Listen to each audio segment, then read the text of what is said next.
Mira, voy a ser completamente honesta contigo sobre lo que pasó porque, sinceramente, todavía estoy procesando todo este desastre. Soy Emilia, tengo 24 años y hace 6 meses pensaba que tenía todo resuelto. Quiero decir, realmente creía que estaba viviendo el sueño. 4 años con Carlos, un tipo que tenía su vida en orden, buenos ingresos, un departamento lindo que compartíamos, y hasta estaba hablando de proponerme matrimonio una vez que yo resolviera mis finanzas, lo cual, entre tú y yo, no tenía ninguna prisa por hacer, porque tener a alguien más cubriendo la mayoría de los gastos mientras yo me quedaba con mi dinero era bastante conveniente. Trabajaba medio tiempo haciendo cosas administrativas, nada demasiado serio, pero cubría mis gastos personales mientras él se encargaba de la renta, el súper, los servicios, todas esas cosas pesadas. Viéndolo en retrospectiva, tal vez debía haber notado las señales de que me estaba aburriendo. Pero sinceramente, Carlos era tan predecible. La misma rutina cada semana, los mismos lugares para salir, las mismas conversaciones sobre nuestro futuro juntos. No me malinterpretes, la estabilidad está bien y todo eso, pero ¿dónde está la emoción? ¿Dónde están las mariposas? Empecé a sentir que estaba saliendo con mi compañero de departamento más que con mi novio. Fue entonces cuando Tomás apareció en escena, a través del grupo de amigos del novio de mi mejor amiga. Tomás era distinto. Escuchaba cuando hablaba, me halagaba, me hacía sentir especial en vez de como otro punto en la lista de pendientes de Carlos. Al principio, realmente era inocente. Solo hablábamos en las reuniones del grupo, tal vez algo de coqueteo inofensivo que me hacía sentir viva otra vez. Pero Tomás empezó a invitarme a tomar café, solo nosotros dos. Y pensé, ¿qué tiene de malo? Solo somos amigos, ¿no? No estaba haciendo nada malo al tener un amigo hombre que me apreciaba. Se sentía tan bien tener a alguien que genuinamente se interesaba en lo que yo tenía que decir, que me hacía reír, que no pasaba nuestras conversaciones hablando de tasas hipotecarias y planes de jubilación como Carlos. Empecé a esperar con más ansias ver a Tomás que pasar tiempo con mi propio novio. Pero me decía a mí misma que eso era normal. Todos necesitan amigos fuera de su relación. El problema fue que empecé a ser más reservada al respecto, a no mencionar a Tomás con Carlos, a borrar nuestras conversaciones por mensaje, a asegurarme de que nunca publicáramos nada juntos en redes sociales. Pero eso solo era porque sabía que Carlos se iba a poner dramático y celoso. No porque yo estuviera haciendo algo malo. Él siempre ha sido un poco posesivo de todos modos, preguntando a dónde voy, con quién estoy, revisando mi teléfono de vez en cuando pensaba que no me daba cuenta. Así que empecé a mantener mi teléfono bloqueado y a ponerme a la defensiva cuando me preguntaba sobre mi día o mis planes. Le daba la vuelta, le preguntaba por qué no confiaba en mí, por qué era tan controlador, haciéndolo sentir culpable por siquiera cuestionarme. Mientras tanto, yo estaba saliendo a almorzar con Tomás, tomando café, caminatas largas. Básicamente saliendo en citas con otro hombre mientras volvía cada noche a casa con Carlos. La conexión emocional con Tomás era intensa, mucho más intensa que cualquier cosa que hubiera sentido con Carlos en meses. Tomás me hacía sentir deseada, espontánea, como alguien que valía la pena conquistar. Con Carlos, me sentía subestimada, como si él diera por hecho que siempre estaría ahí, así que ya no hacía el esfuerzo. Viendo atrás, tal vez él solo se sentía cómodo en nuestra relación, pero yo necesitaba más que comodidad. Necesitaba emoción, pasión, alguien que me hiciera sentir que valía la pena luchar por mí. Fue entonces cuando las cosas cruzaron la línea físicamente con Tomás. Y sinceramente, en ese momento, ni siquiera pensé en Carlos. Solo podía pensar en lo viva que me sentía, en lo deseada que me sentía, en cómo esto era justo lo que me había estado faltando. Tomás usó protección, así que no es como si hubiera sido completamente imprudente. Y me dije a mí misma que solo sería una vez, un momento de debilidad que no significaba nada en el gran esquema de mi relación con Carlos. El problema es que no fue solo una vez. Después de esa primera noche con Tomás, no pude mantenerme alejada.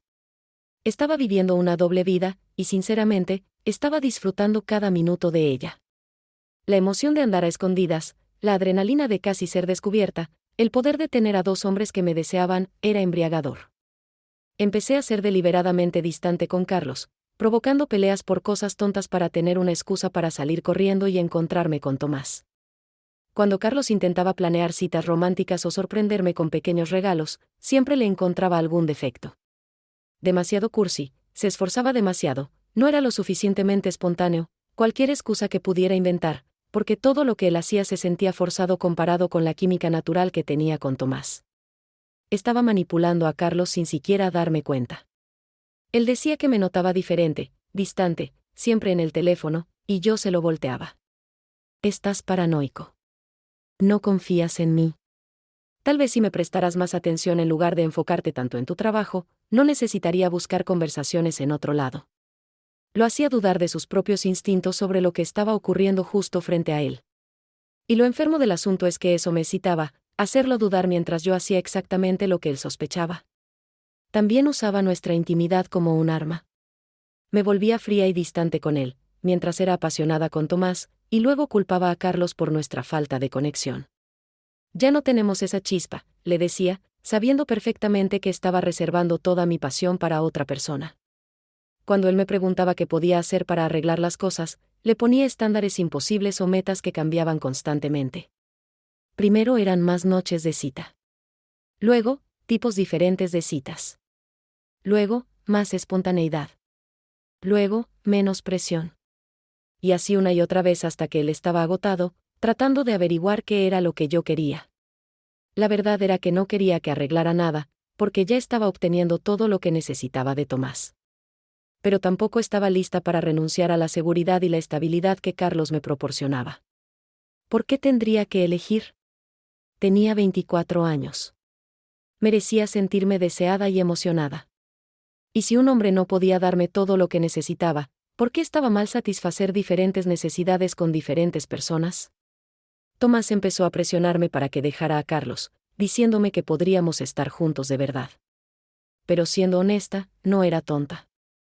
Tomás trabajaba en ventas minoristas, apenas ganaba lo suficiente para cubrir sus propios gastos, vivía con 3 roomies en una zona medio peligrosa.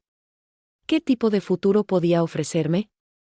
Me gustaba por la emoción y la validación, pero no iba a rebajar todo mi estilo de vida por un tipo que ni siquiera podía invitarme a citas decentes.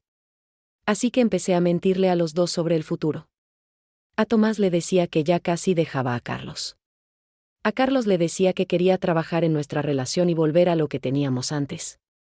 Y los dos me creían, porque soy una buena mentirosa cuando necesito serlo. Empecé a quedarme fuera hasta más tarde, a ser más descuidada con mis mentiras, a inventar historias poco creíbles porque parte de mí quería que me descubrieran. Quería el drama, la confrontación, la oportunidad de forzar una decisión en lugar de seguir viviendo en este limbo agotador. Cuando Tomás empezó a insinuar que deberíamos mudarnos juntos, yo me reía, pero por dentro estaba horrorizada. La fantasía era divertida, pero la realidad sería una pesadilla. Pasar del cómodo apartamento y la estabilidad financiera de Carlos a la situación caótica de vida de Tomás. No, gracias. Pero seguí dándole falsas esperanzas a Tomás porque no estaba lista para renunciar a la emoción que él traía a mi vida. Entonces mi regla se retrasó y todo cambió en un instante. La mañana en que me di cuenta de que mi regla estaba retrasada, sentí un pánico frío recorrerme el cuerpo. Suelo ser bastante regular, así que cuando tenía 3 días de retraso, supe que algo pasaba. Fui a 3 farmacias diferentes a comprar pruebas de embarazo porque me daba paranoia encontrarme con alguien conocido. Sentada en el suelo del baño a las 6 de la mañana, esperando los resultados, rezaba para que fuera negativo. Pero en el fondo, ya lo sabía. Cuando apareció la segunda línea, mi primer pensamiento no fue sobre el bebé ni sobre convertirme en madre. Fue un cálculo puro sobre control de daños. Inmediatamente empecé a hacer cuentas en mi cabeza, tratando de descifrar la línea de tiempo, y se me cayó el alma al suelo cuando me di cuenta de que las fechas coincidían más con Tomás que con Carlos. No había sido íntima con Carlos en semanas porque lo había estado evitando, poniendo excusas, siendo fría y distante. Pero con Tomás habíamos sido imprudentes aquella vez que el condón se rompió, y ambos estábamos demasiado atrapados en el momento para detenernos. Supe en ese instante que ese bebé probablemente era de Tomás. Pero también sabía que admitirlo destruiría cualquier posibilidad de mantener intacta mi vida con Carlos. Así que empecé a planear cómo manejar la situación para minimizar el daño hacia mí. Mi primer movimiento fue cortar todo contacto físico con Tomás e intentar iniciar intimidad con Carlos, pero ya era demasiado tarde y la línea de tiempo no cuadraba de todos modos. Entonces, un amigo de Carlos me vio con Tomás en una cafetería y todo empezó a desmoronarse. Cuando Carlos me confrontó por haberlo engañado, entré en modo total de control de daños. Minimicé la aventura, la hice sonar como un error breve, Un momento de debilidad que no significaba nada. Luego solté la bomba del embarazo en medio de su enojo, usándola como arma para cambiar por completo la conversación. Vi cómo su cara cambiaba de furia a sorpresa, hasta llegar a una expresión fría y calculadora que nunca le había visto antes. Empecé a llorar, diciéndole lo asustada que estaba, cuánto lo necesitaba, cómo esto podía ser un nuevo comienzo para nosotros. Juré por todos los cielos que el bebé era suyo, porque Tomás y yo siempre habíamos usado protección, omitiendo convenientemente la parte en la que falló. Estaba apostando todo a que el amor de Carlos por mí sería más fuerte que su enojo por la infidelidad. Realmente creía que, una vez pasado el shock, él asumiría la responsabilidad y lo superaríamos juntos. En mi mente, los hombres deben proteger y proveer para las mujeres que aman. Y si realmente me amaba, superaría el engaño y se enfocaría en nuestra futura familia. Pero en lugar de venirse abajo o rogarme que arregláramos las cosas como esperaba, Carlos se volvió aterradoramente sereno. Me dijo que hiciera mis maletas y me fuera, que no quería tener nada que ver conmigo hasta que se estableciera la paternidad. Cuando intenté discutir, cuando intenté usar lágrimas y manipulación, él simplemente me miró con una expresión muerta y repitió lo mismo, que empacara mis cosas y me fuera. Estaba genuinamente sorprendida de que me estuviera echando mientras yo estaba embarazada y asustada. ¿Dónde estaba su compasión? ¿Dónde estaba su sentido de responsabilidad? Aunque estuviera enojado por el engaño, ¿no debería su prioridad ser asegurarse de que su novia embarazada estuviera segura y cuidada? Intenté todas las tácticas de manipulación que se me ocurrieron. Llorar por miedo y soledad, recordarle nuestros 4 años juntos, prometer que terminaría con Tomás y sería la novia que él merecía. Nada funcionó. Era como una persona distinta, fría y lógica justo cuando necesitaba que fuera emocional y protector. Cuando finalmente acepté que no iba a cambiar de opinión, me mudé con mi mejor amiga e inmediatamente empecé a planear mi estrategia de regreso. Esto no había terminado. Ni de cerca. Viviendo en casa de mi amiga, pasaba todo el tiempo ideando cómo volver a ganarme el favor de Carlos. Sabía que la clave era este bebé porque, en el fondo, seguía convencida de que tenía que ser de él. Sí, la línea de tiempo era dudosa, pero los milagros ocurren, ¿no? Tal vez me equivoqué al calcular. Tal vez las fechas estaban más cerca de lo que pensaba. Tenía que creer eso porque la alternativa era demasiado horrible para considerarla. Empecé a investigar las opciones de embarazo más caras que pudiera encontrar, servicios de partería de lujo, paquetes exclusivos de doula, todo orgánico, masajes prenatales, lo que fuera. Si este bebé era de Carlos, él iba a pagar por todo. Y si iba a estar embarazada y miserable, por lo menos quería el tratamiento VIP.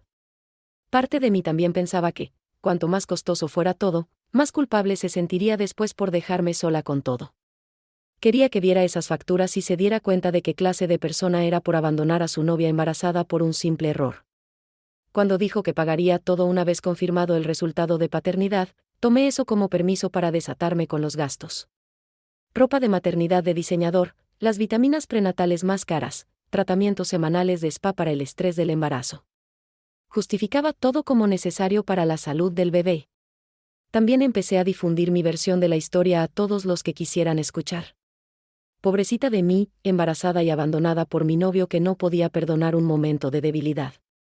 Me aseguraba de omitir la parte en la que el affair duró meses y me enfocaba en lo cruel que él estaba siendo con una futura madre. La mayoría de la gente fue empática, especialmente las mujeres, diciéndome que los hombres de verdad se hacen responsables cuando sus mujeres están embarazadas, que él estaba mostrando su verdadera cara al priorizar su ego sobre el bienestar de su hijo. Recogía cada comentario de apoyo como munición para cuando lo enfrentara de nuevo. Mientras tanto, seguía en contacto con Tomás, pero me aseguraba de mantener su situación financiera en secreto. Cuando la gente preguntaba por el padre del bebé, solo decía cosas como, es complicado, o, no está en posición de ayudar en este momento. No podía permitir que nadie supiera que el posible padre alternativo era un trabajador de tienda sin dinero, porque eso me haría quedar aún peor. Tomás seguía preguntando qué íbamos a hacer si el bebé era suyo, y yo siempre desviaba la conversación o cambiaba de tema porque, honestamente, ni siquiera había considerado esa posibilidad seriamente. En mi mente, este bebé tenía que ser de Carlos, porque cualquier otra cosa arruinaría todo por lo que había trabajado. Empecé a tener sueños con el test de paternidad saliendo positivo para Carlos, con él rompiéndose y pidiéndome perdón por haber dudado de mí, con nosotros reconciliándonos y siendo más fuertes que nunca. Fantaseaba con que me propusiera matrimonio durante el embarazo como forma de compensar cómo me había tratado. Las cuentas médicas empezaron a acumularse, pero no me preocupaba porque estaba convencida de que todo saldría a mi favor. Cada tratamiento costoso, cada servicio de lujo, cada opción premium era una inversión en mi futuro con Carlos una vez que él supiera que iba a ser padre. Cuando empezaron a surgir complicaciones en el embarazo y necesité atención médica de emergencia, casi sentí una especie de reivindicación. Esto era serio. Era cuestión de vida o muerte. Seguramente ahora él vería lo equivocado que estaba por haberme abandonado en un momento tan crítico. Pero incluso cuando me llevaron de urgencia al hospital, incluso cuando me dijeron que el bebé podría no sobrevivir, Carlos se mantuvo firme en esperar los resultados de ADN antes de involucrarse. No podía entender cómo podía ser tan insensible, tan frío, tan dispuesto a arriesgar la vida de su propio hijo por su orgullo herido. El día que llegaron los resultados del ADN diciendo que Carlos no era el padre, sentí que todo mi mundo se derrumbaba. Pero en lugar de aceptar la responsabilidad por el desastre que había creado, inmediatamente entré en modo negación y culpa. Eso tenía que estar mal. La prueba debía estar defectuosa. Tenía que haber un error, porque todo mi plan dependía de que este bebé fuera de Carlos. Cuando la segunda prueba confirmó los mismos resultados, pasé a un modo de manipulación desesperada. Llamé a Carlos llorando, suplicándole que reconsiderara, diciéndole que el ADN no importaba porque habíamos construido una vida juntos y que aún podía elegir ser el padre de este bebé. Le recordé nuestros 4 años juntos, todos nuestros planes, todos nuestros sueños, y como un error no debería borrar todo lo que teníamos. Realmente creía que si encontraba las palabras correctas, el llamado emocional adecuado, podría convencerlo de pasar por alto el problema de la paternidad y asumir la responsabilidad de todos modos. Eso es lo que se supone que es el amor, ¿verdad? Elegir a alguien a pesar de sus defectos y errores. Pero Carlos estaba completamente indiferente a mis lágrimas y súplicas. Me dijo que sentía pena por mi situación, pero que no era su responsabilidad arreglar las consecuencias de mis decisiones. Cuando intenté hacerlo sentir culpable por abandonar a un bebé indefenso, me señaló con calma que Tomás era el padre y debía ser él quien asumiera la responsabilidad. Fue entonces cuando la realidad me golpeó como un camión. Tomás, trabajando en retail, viviendo al día, apenas cubriendo sus propios gastos, se suponía que iba a ayudarme con más de $40,000 en facturas médicas. Empecé a entrar en pánico por el dinero por primera vez. Pero en lugar de aceptar que yo había creado esta situación, me enojé con todos los demás por fallarme. Estaba furiosa con Carlos por ser tan insensible y egoísta, con Tomás por estar quebrado e inútil, con el sistema médico por ser tan caro, con todos menos conmigo misma. Recluté a mi familia para que presionaran a Carlos, presentándome como una víctima que cometió un error y merecía perdón y apoyo.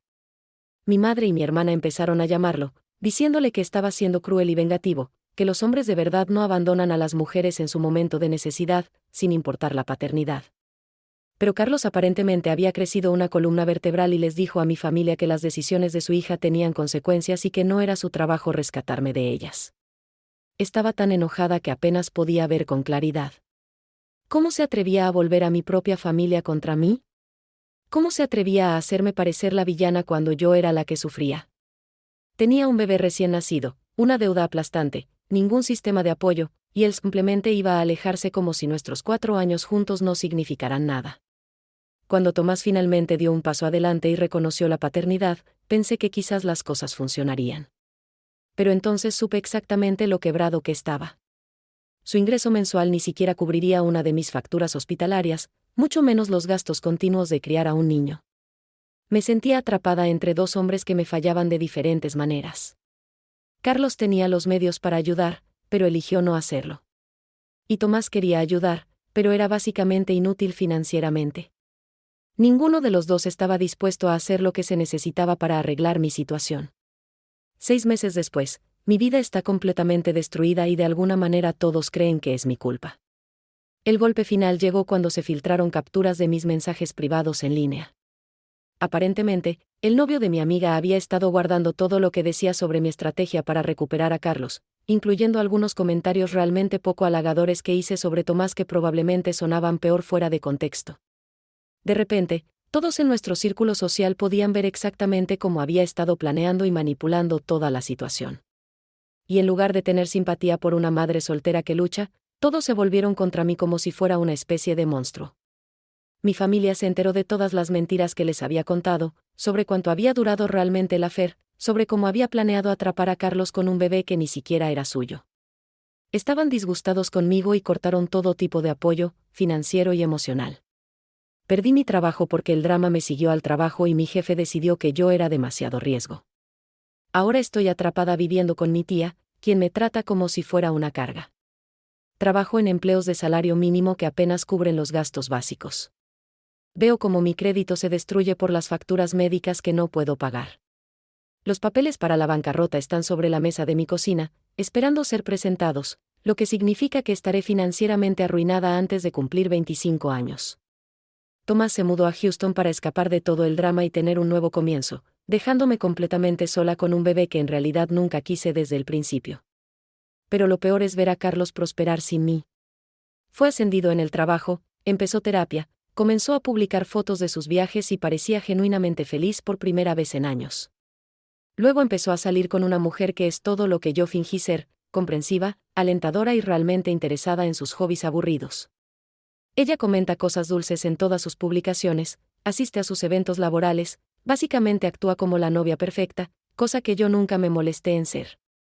El mes pasado, me enteré de que están comprometidos. Y ver ese anillo en su dedo me hizo querer gritar, ese debería haber sido yo. Ese debería haber sido mi anillo, mi futuro, mi seguridad financiera. En cambio, estoy atrapada en esta vida de pesadilla que se siente como un castigo por un error.